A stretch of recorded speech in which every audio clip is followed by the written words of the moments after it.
मुख्तलिफ news channels की जानिब से ये न्यूज़ चलाई जा रही है कि मौजूदा हुकूमत और इमरान खान इन दोनों के बीच में लॉन्ग मार्च को लेकर एक डील हो चुकी है।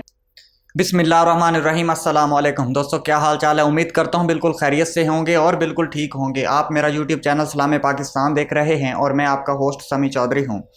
तमाम नए आने वाले दोस्तों से दरख्वास्त है कि प्लीज़ हमारे चैनल सलाम पाकिस्तान को ज़रूर सब्सक्राइब करें और साथ बेल आइकन को भी दबा दें। मुख्तलिफ न्यूज़ चैनल्स की जानिब से ये न्यूज़ चलाई जा रही है कि मौजूदा हुकूमत और इमरान खान इन दोनों के बीच में लॉन्ग मार्च को लेकर एक डील हो चुकी है। ये बताया जा रहा है कि मौजूदा हुकूमत ने इमरान खान साहब को सिर्फ और सिर्फ जलसे की इजाज़त दी है कि वो इस्लामाबाद जाएँ और जाकर एक जलसा करें।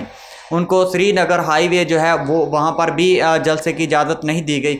और इस्लामाबाद के अंदर कुछ इलाके हैं और कुछ एक प्ले ग्राउंड है, वहाँ पर इजाज़त दी गई है कि वो वहाँ पर जाकर सिर्फ अपना जलसा करेंगे और फिर शाम को वापस घर लौट जाएंगे।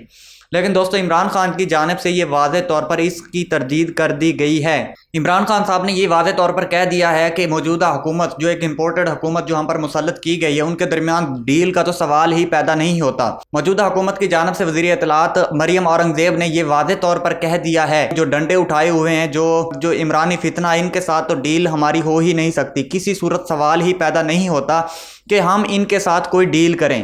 और दूसरी जानिब पाकिस्तान मुस्लिम लीग काफ के रहनुमा चौधरी परवेज़ इलाही का कहना है कि अपनी तकरीरों में अल्लामा इकबाल के शेर पढ़ने वालों ने जस्टिस नासरा इकबाल के घर छापा पड़वाया। नवाज शरीफ शहबाज शरीफ ने हर बुरे काम की इब्तिदा की। स्पीकर पंजाब असम्बली चौधरी परवेज़ इलाही ने लॉन्ग मार्च से मुतल्लिक अपने बयान में कहा है कि आज़ादी लॉन्ग मार्च जमहूरियत, मईशत और मुल्क मजबूत करने के लिए है। बतौर कस्टोडियन ऑफ द हाउस मेरा फ़र्ज है कि अरकान के बुनियादी हुकूक की हिफाजत करूँ। चौधरी परवेज़ इलाही ने कहा है कि राणा सनाउल्लाह और मौजूदा IG सब वही हैं जिन्होंने मॉडल टाउन में कत्ले आम किया। हामला खातून की चीखें 7वें आसमान तक जा पहुँची थीं। उन्होंने मजीद कहा कि पाक फ़ौज हमेशा पाकिस्तान के साथ खड़ी है। पाकिस्तानी कौम और हम हमेशा पाक फ़ौज के साथ खड़े हैं। पाकिस्तान की फ़ौज हर आफत, हर मुसीबत और मुल्की सरहदों की हिफाजत में पेश रहती है। चौधरी परवेज़ इलाही का कहना था कि तनकीद के बावजूद वो अपना काम कर रहे हैं। हम उनको खराज तहसीन पेश करते हैं। दोस्तों, मरियम नवाज ने अपने इंटरव्यू में कहा था कि इमरान खान साहब को गिरफ्तार नहीं करना। देखते हैं कि इमरान खान में कितना दम है और वो कहाँ तक जाते हैं। और यही बात उनको महंगी पड़ गई, उनको यही बात ले डूबी है, क्योंकि अब मरियम नवाज जो है अब वो अपना सर पकड़ के बैठ गई हैं।